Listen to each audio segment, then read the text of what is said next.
Hello, hello, je suis ravie de vous retrouver pour cette guidance Oracle Astro des Capricornes et Ascendant Capricorne pour le mois de mai 2025.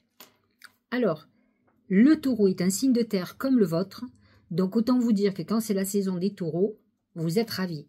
D'autant plus que le taureau est positionné dans votre maison 5, la maison des amours, la maison des enfants, des plaisirs, c'est la maison de la chance, c'est la maison de la créativité. On est dans une période plutôt très agréable où on passe dans une phase d'ancrage au niveau financier, professionnel, où on est dans la réalisation de ses vœux, de ses désirs et de ses projets. Vous savez que Uranus est déjà dans ce signe. Alors actuellement, il ne touche que les derniers décans des Capricornes, ceux qui sont presque Verseau, ceux qui sont entre 17, 18, 19, 20 janvier. Et là, Uranus va être en trigone avec votre soleil et donc va amener des bouleversements dans votre vie personnelle que vous n'attendez pas. Mercure est déjà positionné dans cette maison 5, ce qui va être, dans votre vie pour le moment et dans votre tête surtout. Vos pensées vont être plutôt dans l'amour, dans les plaisirs, accepter les invitations, vous êtes dans cette époque et de créativité où vous allez avoir des idées nouvelles, etc. On est dans cette période, en tout cas jusqu'au 20 mai, lorsque le soleil va quitter le taureau. Ensuite, Jupiter passe dans le Gémeaux. Le Gémeaux est positionné dans votre maison 6, qui est la maison du travail, la maison de la santé. Donc il faut que vous fassiez très attention à tout ce qui concerne la santé sur vous, parce que vous pourriez avoir une problématique qui est compliquée.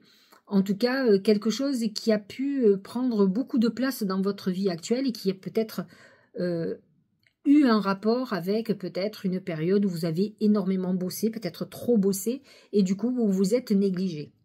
Mercure va rentrer dans cette maison 6 à partir du 26 mai, phase dans laquelle vous allez être concentré, focus sur tout ce qui concerne votre vie professionnelle et vos obligations. Jupiter est déjà dans ce signe, et dans cette maison 6 depuis un an, et donc effectivement à augmenter tout ce qui concerne peut-être un problème de santé que vous aviez depuis un certain temps, qui a pris une ampleur démesurée, qui va faire que vous allez devoir intervenir sur ce problème.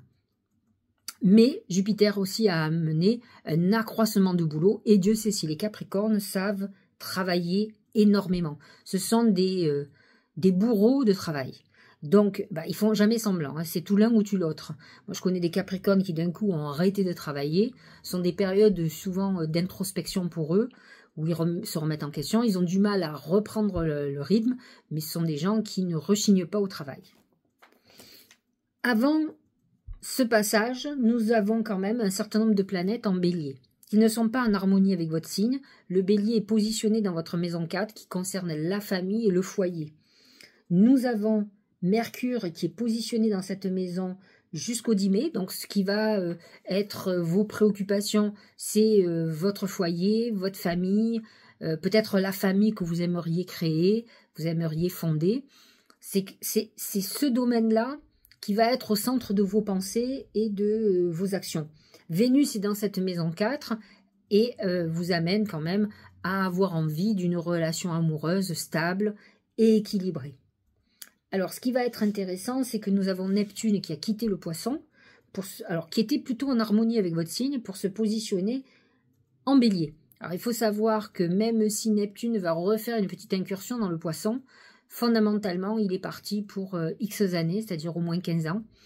Et donc, il va faire tous les degrés du Bélier. Là, pour le moment, il est à 1 degré sur ce mois de mai. Et donc, positionné dans sa maison 4, ça peut être un moment où vous ayez... que vous œuvriez particulièrement pour la famille. C'est-à-dire que ce soit vos parents ou que ce soit votre famille, votre future famille, l'envie peut-être de procréer, de faire un enfant, l'envie d'acheter un bien ou faire des choses en famille. Saturne, lui, est encore en Poisson jusqu'au 25 mai, donc dans votre maison 3, et à partir donc du 25 mai, il rentre dans le Bélier, il rejoint Neptune, et donc là, effectivement, il va vous amener, Saturne, c'est un peu comme la maison 4, il vous cadre, il vous limite, en tout cas, il vous mène à un cadre très important. On n'est plus trop dans le rêve, on est dans le concret. La maison 4, c'est tout ce qui est concret, qui correspond bien d'ailleurs au Capricorne de toute façon. Nous avons Pluton qui est en Verseau, dans votre maison 2, qui amène quand même une transformation au niveau de vos finances. On est dans une période intéressante où peut-être votre niveau financier et social va vous apporter beaucoup plus de liberté pour faire ce que vous voulez. Vous vous sentirez peut-être plus fort ou plus forte. En tout cas, il y a une transformation. Alors attention, hein, Pluton, c'est je perds et je gagne. Donc faites attention de ne pas avoir aussi des pertes ou des choses qui se transforment en ayant perdu de l'argent quand même. La maison, vous avez Mars qui est dans votre maison 8, la maison des gains et des pertes financières. Mars en Lion vous pousse quand même à agir sur justement une problématique importante liée à l'argent. Alors, nous avons au niveau des astres qui va vous intéresser, le 12 mai, un carré Mercure-Pluton. Mercure en Taureau, Pluton en Verseau. Alors ça ne vous touche pas vraiment, hein, l'aspect est là, mais vous êtes en harmonie avec le Taureau et vous n'êtes pas particulièrement ni en harmonie ni en désharmonie avec Pluton. Par contre, vous avez un aspect très intéressant, c'est le 17 mai, la conjonction Soleil en Taureau, Uranus en Taureau. Et là, on est, alors ça touchera particulièrement les derniers décans des Capricornes, mais c'est vrai que c'est un moment de renouveau, d'événement qui va raviver votre vie, vous épanouir.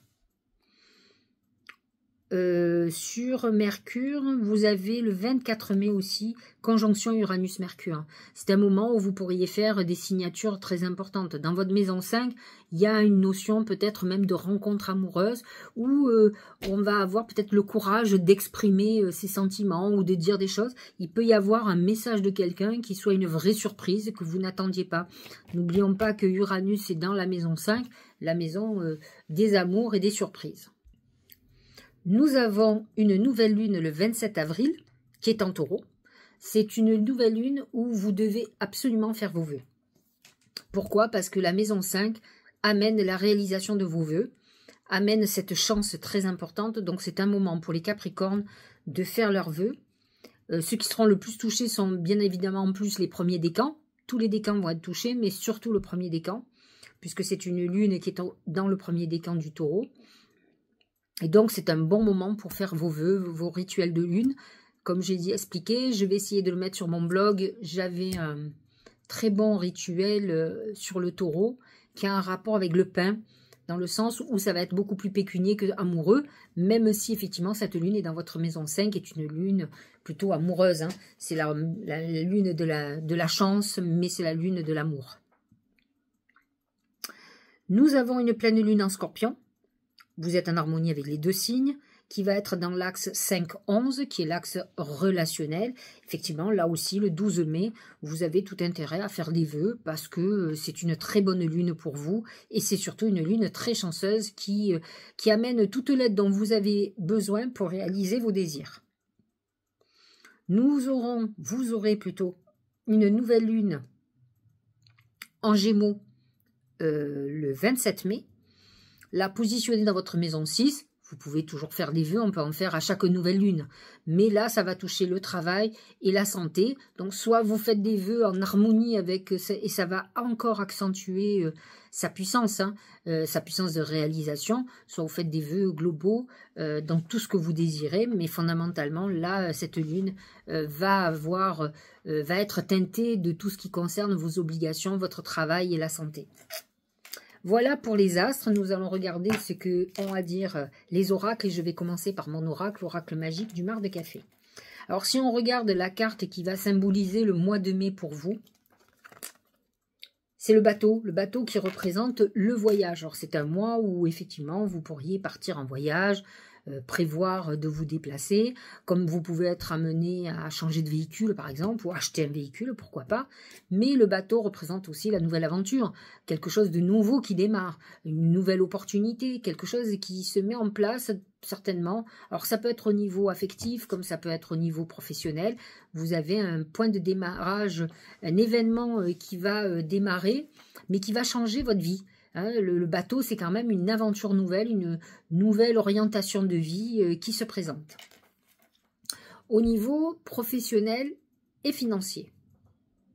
C'est le rat qui représente des soucis d'argent, des soucis qui peuvent arriver, c'est-à-dire des choses à payer, quelque chose qui peut vous miner au niveau financier, une période où votre activité a baissé, vous ne travaillez pas autant qu'avant. On est dans un mois où on est beaucoup plus dans le plaisir que dans l'activité intense, hein, malgré que Jupiter soit en maison 6. Hein, mais on peut être dans une phase un peu bancale comme ça au niveau d'ordre financier et même perdre des clients. Voilà, ne pas avoir par exemple comment on appelle ça, la prime qu'on attend, par exemple. C'est un moment où on peut avoir aussi des frais supplémentaires dans sa vie, une voiture qui tombe en panne, des trucs qu'il faut acheter. Voilà, on est dans une période un peu délicate à ce niveau-là. Au niveau sentimental, c'est la bouche. La bouche qui exprime les mots, c'est les secrets. C'est une révélation de secrets. C'est aussi une déclaration, un échange, quelqu'un qui vous appelle, qui vous contacte. Sur ce mois de mai, vous allez être content et contente. C'est un mois d'amour, je vous l'ai dit, le soleil est positionné dans votre maison de l'amour. Mercure amène justement l'expression de l'amour, hein, on est bien d'accord. Et donc, si vous espérez des nouvelles, à partir du 10 mai, vous êtes dans une phase, en tout cas Mercure rentre dans votre maison 5, mais vous pouvez en avoir avant. Vous êtes dans une période où effectivement, ça peut être une déclaration d'amour, ça peut être des échanges avec quelqu'un que vous espérez, ça peut être la révélation de quelque chose qui soit important au niveau amoureux. On est dans l'expression de l'amour. Au niveau de la santé, c'est le papillon. Le papillon, c'est deux choses. C'est d'abord la légèreté. Ça peut être une période où psychologiquement, vous avez envie de lâcher prise, de vous amuser. De toute façon, quand il y a un amas de planètes en maison 5, on a plus envie de s'amuser que de travailler. Le papillon apporte l'éphémère, donc faites très attention. Ça peut amener quand même une santé fragile, donc à surveiller. N'oublions pas que vous aurez le Soleil et Mercure et Jupiter dans cette maison 6, donc qui accroît quand même les fragilités de votre santé. Le papillon représente aussi la transformation. Ça peut être un moment où vous soyez transformé. Alors si par exemple vous êtes enceinte, par exemple, si vous êtes une femme, bien sûr que votre corps va se transformer. Ça peut être un moment où vous preniez du poids ou ça peut être un moment où vous maigrissez. On est dans cette notion de transformation. Mais ça peut être aussi une transformation mentale. On peut être dans cette phase très importante. N'oublions pas que Pluton est quand même en Verseau et qui va vous libérer de certaines attaches. Alors, j'ai demandé à mes guides comment la chance allait se manifester pour vous ce mois-ci. Et alors, c'est très éloquent. C'est le fer à cheval. Le fer à cheval représente le coup de chance. Donc, effectivement, ce mois-ci, vous pourriez avoir un coup de chance. Et j'ai envie de vous dire, c'est pas du luxe puisque quand même au niveau de l'argent et du travail, vous avez sorti le rat. Le rat qui amène des soucis d'ordre financier. Donc, ça veut dire que dans votre malheur, vous aurez des coups de bol ou vous aurez ce qu'il faut pour payer. Ce qui va être intéressant, c'est que le fer à cheval, regardez, a la forme de la lune. Et donc, c'est l'attraction, c'est la loi d'attraction. Or, je vous expliquais que la nouvelle lune du 27 avril va être très intéressante pour vous, puisque le taureau, c'est le signe de l'argent. C'est la maison 2 pour tout le monde. Et donc, ça représente tout ce qui est bancaire, tout ce qui est financier, tout ce que la Terre a à nous donner. Donc, c'est l'abondance. Et donc, vous allez avoir une lune chanceuse, certes au niveau des amours, mais aussi à tout ce qui est financier et abondance. Donc, cette nouvelle lune, très importante, comme la pleine lune du 12 mai. Donc, n'hésitez pas, et c'est ce qu'on vous dit, la chance va être très importante autour de ces deux lunes. Celle du 27 avril et celle du 12 mai. Voyons ce que nous dit le Tao. C'est le dragon, c'est mordre à travers, c'est l'exigence. Ça représente bien le Capricorne d'ailleurs. Accomplissement d'actions décisives, rétablissement de l'ordre, usage sensé de la force, justice. Vous pourriez ce mois-ci enclencher quelque chose de juridique. Vous pouvez avoir des échanges avec des avocats. Dévouement, tenace à la tâche. C'est un mois où vous allez quand même beaucoup travailler, malgré qu'il y ait beaucoup de ponts. Vous pouvez les utiliser au boulot. Voyons ce qu'il y a au niveau du premier oracle d'intuition. Voyez, on est encore dans les papillons.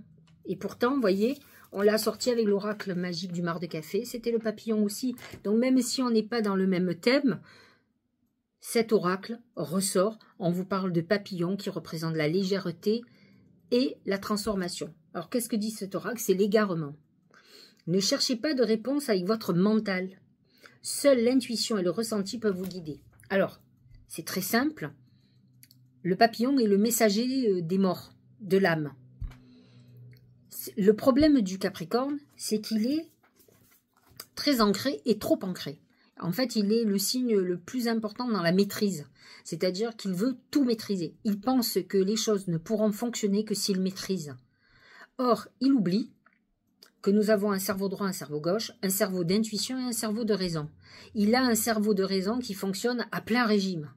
Et son cerveau d'intuition qu'il n'utilise pas assez. C'est-à-dire que dès qu'il ne maîtrise plus, il a peur. Il se dit, si je ne maîtrise pas, ça ne va pas marcher. Alors que si vous sortez de la peur et que vous arrivez à travailler aussi avec votre intuition, parce que ce n'est pas parce qu'il est signe de terre, et c'est vrai que c'est un signe qui s'autoprotège énormément, il a une notion de froideur, ça ne veut pas dire qu'il n'est pas moins sensible. Et donc, il a beaucoup d'intuition comme son signe complémentaire, le Cancer. Sauf que c'est son mental qui prend le dessus, et non son intuition. Donc, ce qu'on vous dit, à un moment donné, il va falloir laisser parler votre intuition et arrêter de partir dans tous les sens, d'être trop négatif, de penser que 1 et 1 font que 2 et ne peuvent pas faire 3. Vous allez me dire, ben non, ben si. Sur cette terre, tout peut arriver. Tout n'est pas obligatoirement logique. Alors des fois oui, et des fois non. C'est pas parce qu'aujourd'hui, vous savez, moi j'ai connu des gens aujourd'hui qui étaient dans la galère et le lendemain, il y avait un héritage qui tombait, leur vie a été chamboulée. Donc ne pensez pas que tout est figé. Sur cette terre, rien n'est figé. Alors il faut y croire, il faut se battre, bien sûr, et à un moment donné, tout peut changer. C'est ça la vraie leçon du Capricorne. C'est ne pas penser qu'il maîtrise tout. Mais qui seriez-vous? Personne ne maîtrise quoi que ce soit. Personne. Deuxième oracle d'intuition. Les secrets de l'amitié. Entouré d'amis, vous rayonnez la joie qui nourrit la réalisation de vos désirs. Il est très important de prendre conscience du soutien qu'on peut avoir des autres. C'est vrai que l'amitié, les soutiens, c'est très important de prendre conscience parfois qu'on a beaucoup de chance d'avoir des personnes qui sont là pour nous, qui nous accompagnent, qui nous soutiennent, qui sont là. Et donc, vous êtes dans une période où vous allez voir que vous avez beaucoup de preuves d'amitié, d'affection. Alors peut-être le valez-vous bien, hein, cela dit, vous êtes certainement quelqu'un qui a un très bon cœur, mais c'est très important aussi de voir que des gens vous apprécient et vous aiment, et de ne pas penser que vous êtes seul au monde. Il y a des gens qui sont vraiment très très seuls, qui ont leur chat et eux. Ils sont fâchés avec la famille, ils sont fâchés avec beaucoup de gens, ils sont isolés, peu importe quelle que soit la raison. Et en fait, il faut que vous... Et souvent des Capricornes et Capricornes, il y a une notion de solitude sur le Capricorne, voulue. Nombre de Capricornes ont besoin d'instants, de moments de solitude, hein. Ça fait partie de leur équilibre, mais j'en connais aussi beaucoup qui ont une solitude imposée. Solitude affective, solitude tout court, où ils sont seuls, vraiment, des enfants qui sont loin, ou des parents ou des enfants qui leur ont tourné le dos. Il y a cette solitude, cette notion de solitude qui peut être un très gros problème, qui fait partie du karma du Capricorne. Message de votre ange gardien, c'est partez. Ça me fait penser au bateau. C'est la même chose. Quittez cette situation malsaine et profitez de nouvelles portes qui s'ouvrent ainsi à vous. Alors, le bateau représentait effectivement les nouvelles opportunités, mais c'est intéressant de voir aussi ce bateau, de prendre le large, de vous éloigner d'une relation toxique. Vous avez, alors peut-être parce que vous êtes trop gentil ou trop gentille, peut-être avez-vous pas voulu voir à qui vous aviez affaire, mais en tout cas, vous êtes dans une situation, ce mois de mai, vous invite à vous éloigner de quelque chose, de quelqu'un ou d'une situation, de vous prendre en main, même si c'est une situation que vous avez nourrie depuis un certain temps. Ça peut être aussi ce mois-ci que vous ayez un changement dans votre situation et que d'autres portes s'ouvrent. Effectivement, quand on s'éloigne de gens toxiques, croyez-moi, tout devient beaucoup plus positif dans votre vie. Et regardez le dernier message qui est très intéressant, c'est le soleil. Voyez ce rayonnement. Mets-toi face au soleil, tire la langue et aspire son énergie pour la faire descendre jusque dans ta poitrine. Ok. Laisse sa chaleur réchauffer ton cœur, réanimer ton énergie vitale. De toute façon, le soleil représente votre épanouissement et un rayonnement. Donc, tout n'est pas, tout est plutôt positif. Même si effectivement je vous ai parlé de ce moment où qui peuvent être un peu problématiques, vous avez un mois qui est marqué par l'amour, par des déclarations ou des révélations très importantes, un coup de chance, même si vous êtes dans une situation problématique. Je trouve que vous avez un mois plutôt en équilibre, qui vous apporte un certain nombre de choses chaleureuses au milieu de peut-être de choses un peu chaotiques. Voilà, j'espère que cette guidance vous aura éclairé. Je vous invite à liker, vous abonner, pourquoi pas, mettre un petit mot, comme je l'ai expliqué toujours, je lis tout. Je ne réponds pas toujours de suite parce qu'il faut du temps, mais en tout cas, je lis tous vos commentaires. Partagez-le, peut-être avez-vous un Capricorne, une Capricorne ou un ascendant Capricorne qui serait peut-être ravi d'écouter cette vidéo et à qui ça donnera du baume au cœur, qui comprendra peut-être certaines situations. Voilà, je vous remercie, passez un très bon mois de mai, ça va être un très joli mois de mai pour vous et je vous dis à très bientôt au mois prochain.